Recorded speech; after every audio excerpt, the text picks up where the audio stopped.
इन bodies को, इन mummy's को scan करा गया था और स्कैन करके हमें ये पता चलता है इन्हें कि बोले इनके अंदर जो है, ये इनके अंदर ह्यूमन बॉडीज़ हैं और वो परफेक्ट स्टेट में है। मतलब अभी भी वो गली नहीं है किसी भी तरीके से। 1857 में जब पहली लड़ाई लड़ी गई थी आज़ादी की, और रिप्रेजेंट करता है पूरी रामायण को। सुल्तान की तलवार, और इंटरेस्टिंग चीज़ दिखाऊँ, इसकी तलवार पे शेर बना हुआ है। स्वागत है दोस्तों आपका आज की इस वीडियो में। उम्मीद करता हूँ कि आप खुश हो। और ये है घर से आने के बाद मेरी पहली वीडियो, और मैं आपको एक ऐसी जगह लेके आया हूँ जो जिसे कहा जाता है इंग्लैंड का चोर बाज़ार। उसके पीछे मैं आपको रीज़न बताऊँगा और जगह बताऊँगा कि मैं कहाँ पे आया हूँ। तो दोस्तों मेरे पीछे इस टाइम है द ब्रिटिश म्यूज़ियम। अगर आप कभी भी लंदन आ रहे हो या फिर आप किसी भी जगह जा रहे हो, तो ज़रूरी होता है कि आप उसके म्यूज़ियम्स को और उसकी लाइब्रेरीज़ को, इन सब जगहों को एक बार विज़िट करो, ताकि आपको बस उसके प्रेजेंट की नहीं, उसके पास्ट का भी ज्ञान हो कि वो जगह हिस्टोरिकली क्या है। वैसे ही ये पीछे ब्रिटिश म्यूज़ियम है जो दुनिया का सबसे बड़ा और सबसे ग्रैंड म्यूज़ियम है। इस म्यूज़ियम में कई हज़ार साल पहले का, कई हज़ार साल के पहले का जो इंसानों में जो बदलाव आया है, और इंसान जिस तरह से उन्होंने स्टार्ट करा था जीना, अलग अलग देशों में किस किस तरह का कल्चर था, कैसे कैसे लोगों ने अलग अलग देशों में कैसे उन्होंने अपने व्यवसाय ढूंढे, कैसे उन्होंने अपना रहने का तरीका बदला टाइम के साथ साथ, वो लगभग हर चीज़ आपको इस म्यूज़ियम में देखने को मिल जाएगी। अलग अलग देशों के यहाँ पे सेक्शन है, तो वैसे ही यहाँ पे इंडिया का सेक्शन है। तो हम जब अंदर चलेंगे तो हम चेक करेंगे अलग अलग देशों के हेरिटेज और अपने देश का हेरिटेज भी, कि क्या क्या चीज़ें हैं जो अपने देश की यहाँ पे स्टोर्ड हैं।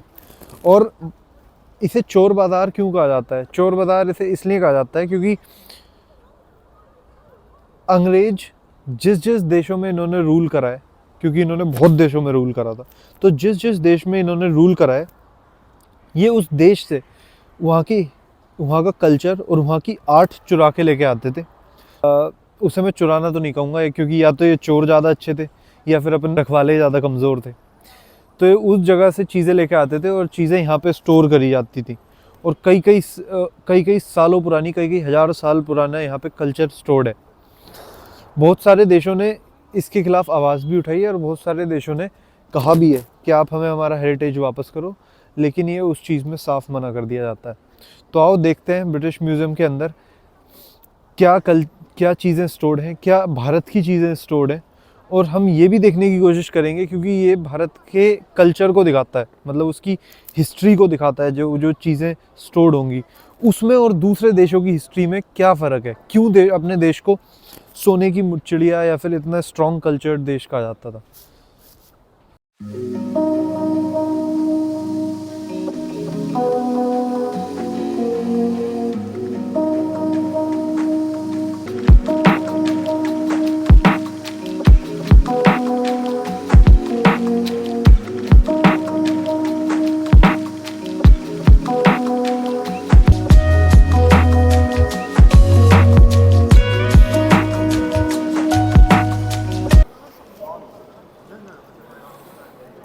इस म्यूज़ियम की एंट्री फ्री होती है।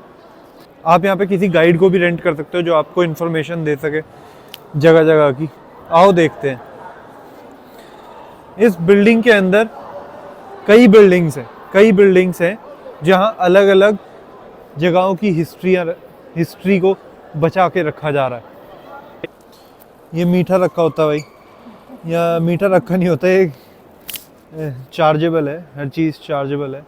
इसके पीछे कैफ़े है और वहाँ पे बैठने की जगह है। यहाँ पे स्टूडेंट्स वगैरह आते रहते, मतलब स्कूल्स वगैरह, यूनिवर्सिटी टूर्स कराते रहते हैं बच्चों को यहाँ पे। जब भी आप इधर आ रहे हो, मैं आपको लोकेशन बता देता हूँ कि इंडियन स्टफ़ आपको कहाँ मिलेगा। वो मिलेगा आपको रूम नंबर 33 में। तो आप रूम नंबर 24 से एंटर करोगे और उसके बाद एक फ्लोर ऊपर ही आते आपको इंडियन स्टोर मिल जाएगा, रूम नंबर 33 में। यहाँ पे क्या है, यहाँ पे साउथ एशिया का स्टोर है जहाँ पे चाइना वगैरह की चीज़ें हैं, और उसके साथ ही अपने इधर की चीज़ें हैं। अब हम एंटर करते हैं इंडिया के उसमें। अगर आप स्टार्टिंग में देखो, तो ये जगह बताओ कहाँ की है, ये जगह पहचानो। अरे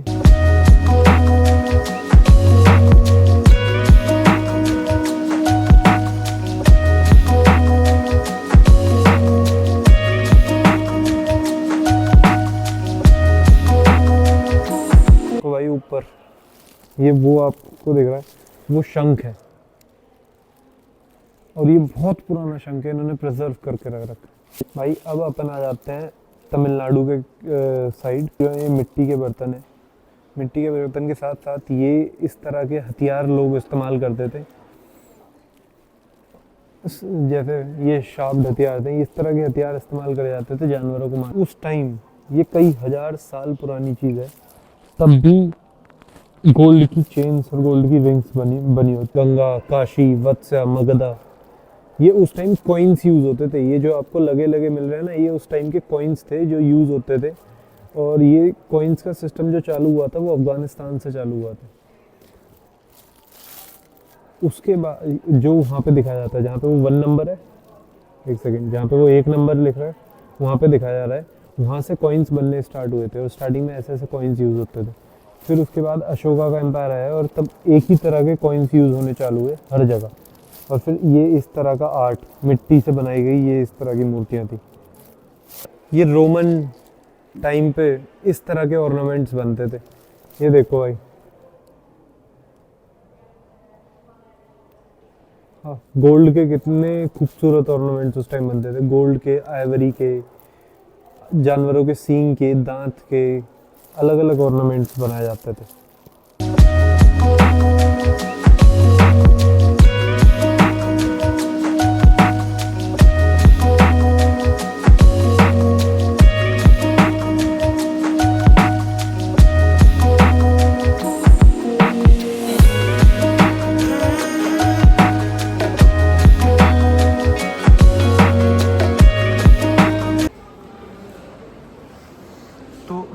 तो भाई ये जो सेक्शन है, ये सेक्शन रिप्रेजेंट करता है जब ब्रिटिशर्स ने इंडिया पे रूल करना स्टार्ट करा था, उस टाइम के हिस्ट्री को। तो अगर आप ऊपर देखो तो ये सबसे ऊपर जो मूर्तियाँ हैं ये हैं जब उन्होंने श्रीलंका पे राज करा था 1815 में। और उसके बाद अगर आप ये कॉइन्स देखते हो तो ये कॉइन्स हैं 1857 में, जब पहली लड़ाई लड़ी गई थी आज़ादी की। और ये इंटरेस्टिंग चीज़ है, ये स्टार है, ये गोल्ड का बना हुआ है। ये क्या काम करते थे, ये गोरे ये देते थे किन्हें, जो राजा वगैरह लोग होते थे उन्हें, ताकि अपने टाइज स्ट्रॉन्ग करे जा सके, उनके साथ संबंध बनाया जा सके और वो अपनी ट्रेड कर सके यहाँ पे। बाकी ये रिप्रेजेंट करता है ठगी को, जो ब्रिटिश ठगी मतलब जैसे लोग रास्ते में जाते थे तो उन्हें लूट लिया जाता था। ये क्यों, इससे क्या होता था, इससे नॉर्मल पॉपुलेशन पे कंट्रोल बढ़ाया जाता था। फिर उसके बाद आप इस सेक्शन में देखोगे तो इस सेक्शन में आपको मिलेगी टिप्पू सुल्तान की तलवार। और इंटरेस्टिंग चीज़ दिखाऊं, इसकी तलवार पे शेर बना हुआ है। और ये कहा जाता है कि ये ली गई है उसके, जो उसका महल था जिससे वो एक बार से जब वो हार गया था तो उसके बाद इसे वहाँ से लिया गया था इस तलवार को। और ये उसकी अंगूठी मानी जाती है जो उसकी उंगली से निकाली गई थी जब वो हार गया था। भाई अगर आप जस्ट मेरे पीछे देखो, ये चक्र लगभग 1800 में साउथ इंडिया से लिया गया था, लेट 1800 में साउथ इंडिया से लिया गया था। और ये रिप्रेजेंट करता है पूरी रामायण में। अगर आप देखो तो ये बिल्कुल सेंटर में आपको लॉर्ड राम दिख जाएंगे। और उसके आसपास मतलब इस चक्र के अंदर पूरी महाभारत समझा रखी है। इस तरह का आर्ट थी जो हमारे देश में 1800 के टाइम पे थी। ये सिल्वर के ऊपर क्राफ्ट कर रखा है। भाई ये देखो, ये था मुगल्स के टाइम पे हुक्का, इस तरह का हुक्का होता था मुगल्स के टाइम का। और ये है टी सेट जो असम में बनाए जाते थे। इस तरह के टी सेट्स बनाए जाते थे, आज नहीं मिलते इस तरह के टी सेट्स के। कप कैसे यूज़ हुआ होते थे। ये देखो भाई, यहाँ पे राम, रावण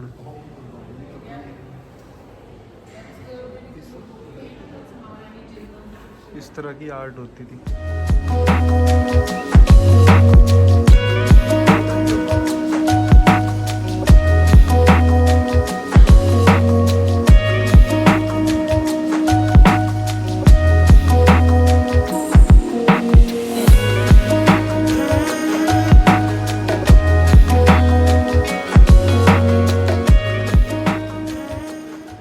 भाई यहाँ इतनी रिच चीज़ें हैं, इतनी रिच चीज़ें हैं यहाँ पे, इतना रिच कल्चर को दिखाती हैं, ऐसी ऐसी चीज़ें दिखा रही हैं कि लोग जो दूसरे, मैं देख रहा हूँ दूसरे देशों के लोग आके देख रहे हैं और वो अचंभे में है, अचंभे में रह जाते हैं कि मतलब इस टाइम पे इस तरह की आर्ट कैसे हो सकती थी, जब लोगों को किस तरह की सूद भी नहीं थी, किसी चीज़ की सूद नहीं थी, तब इस तरह की आर्ट होती थी।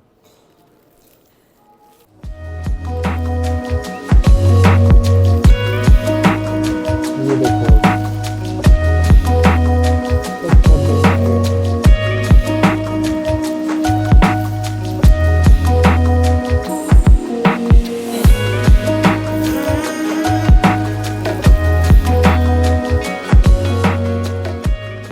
ये देखो तो ये इस तरह की चीज़ें जो मुगल आए थे, ये वो अपने राज्यों में इस तरह की चीज़ें रखते थे, इस तरह की आर्ट उस टाइम भारत में होती थी, जिससे बनवा के ऐसी चीज़ें रखते थे। ये देखो भाई, कश्मीर भी एक बहुत इम्पोर्टेंट पार्ट है इंडिया के कल्चर का। अगर आप यहाँ पे देखो तो एक कश्मीरियत आर्ट में यहाँ पे लॉर्ड विष्णु, ऊपर जो है वो लॉर्ड विष्णु की मूर्तियाँ हैं, यहाँ पे आपको पार्वती, माँ पार्वती की मूर्तियाँ मिल जाएंगी, और इधर अगर आप आते हो तो यहाँ पे लॉर्ड विष्णु है, और अगर आप नीचे जाते हो तो एक कश्मीर स्टाइल के यूटेंसिल्स हैं। अगर ये होता था वाइन पीने के लिए, और ये हुक्का होता था वहाँ पे कश्मीर में, और ये लगभग 1500 के आसपास है। जब 1500 तो मतलब 1500 के 2024 चल रही है आज है 520-30 साल पहले।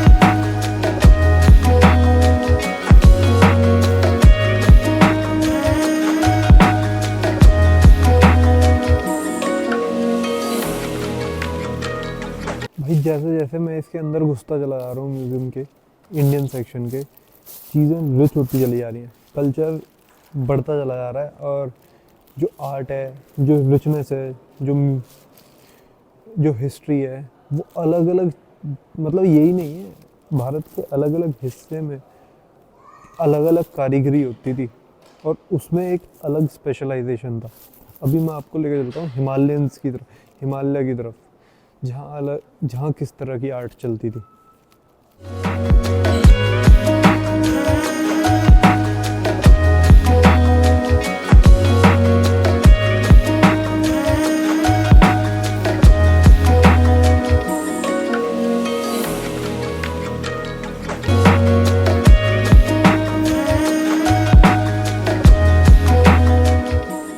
भाई हिमालयन बुद्धिज्म और तिब्बतन कल्चर में किस तरह अपने विचारों को मूर्तियों की तरह दर्शाया जाता था, वो यहाँ पे क्लियरली दिखाया जा रहा है। अगर मैं आपको मूर्तियाँ दिखाऊं तो यहाँ पे तांत्रिक विश्वासों को दिखाया गया है मूर्तियों की तरह।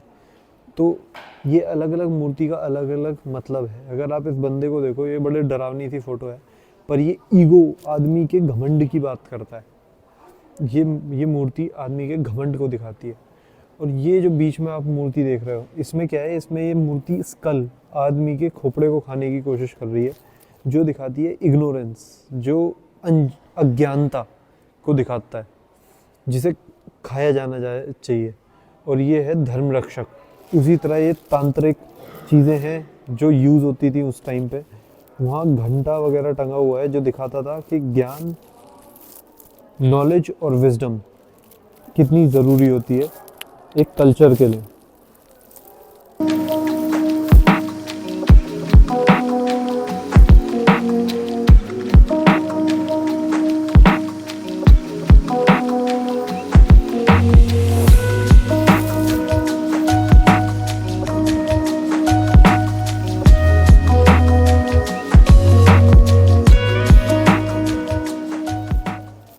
भाई कुछ इस तरह के कल्चर और इस तरह की चीज़ें स्टोर्ड हैं अपने लंदन में, यहाँ पे ब्रिटिश म्यूज़ियम में, जो अपने इंडिया के कल्चर को दिखाता है।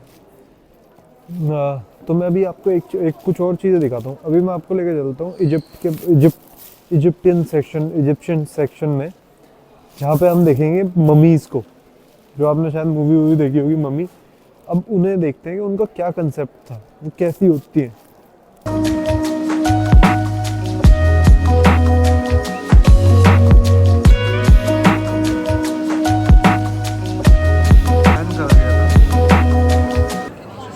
बॉडीज़ को, इन मम्मीज़ को स्कैन करा गया था, और स्कैन करके हमें ये पता चलता है इन्हें कि बोले इनके अंदर जो है, ये इनके अंदर ह्यूमन बॉडीज़ हैं और वो परफेक्ट स्टेट में है, मतलब अभी भी वो गली नहीं है किसी भी तरीके से। तो इस तरीके से कवर्ड करी जाती थी, या इस तरीके से उन्हें बचाया जाता था कि वो गले ना, ताकि अगर बाद में कभी इन्हें ज़िंदा कर सकें या कोई मेडिसिन बने तो इन्हें ज़िंदा करा जा सके। ये कुछ इस तरह की कब्र होती थी जिनमें उन्हें रखा जाता था, लकड़ी की।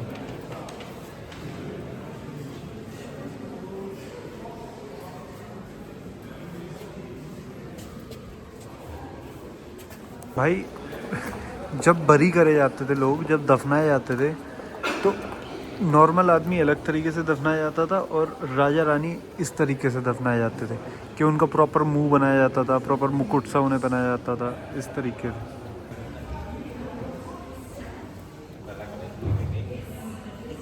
तो भाई कुछ ऐसा था ब्रिटिश म्यूज़ियम के अंदर, ख़ास करके इंडियन सेक्शन। और मैंने अभी आपको ममीज़ वगैरह के बारे की वो दिखाई, एक्चुअल जो स्कल्पचर्स हैं जो उठाए गए हैं, वो रियल ममी था, वो कोई बनाई हुई चीज़ नहीं थी। वो इन्हें कब्रें खोद के उस चीज़ को निकाला गया है और उस चीज़ को यहाँ रखा गया है। और जो मैंने आपको दिखाया ये तो बहुत कम था। अगर मैं एक्चुअल में आपको ब्रिटिश म्यूज़ियम दिखाने लग जाऊँ तो इसके ऊपर वेब सीरीज़ बनानी पड़ जाएगी, व्लॉग में काम नहीं चलेगा। ये इतना ज़्यादा वास्ट है, यहाँ अलग अलग देशों से इतनी ज़्यादा चीज़ें रखी हुई हैं और आप यकीन नहीं कर सकते कैसी कैसी चीज़ें रखी हुई हैं। आप, हाँ, आपके दिमाग में आ रहा होगा कोहिनूर नहीं है यहाँ पे। कोहिनूर जहाँ है वहाँ के भी एक दिन व्लॉग बनाएंगे, पर पहले आप लाइक करो, सब्सक्राइब करो, तब बनाएंगे।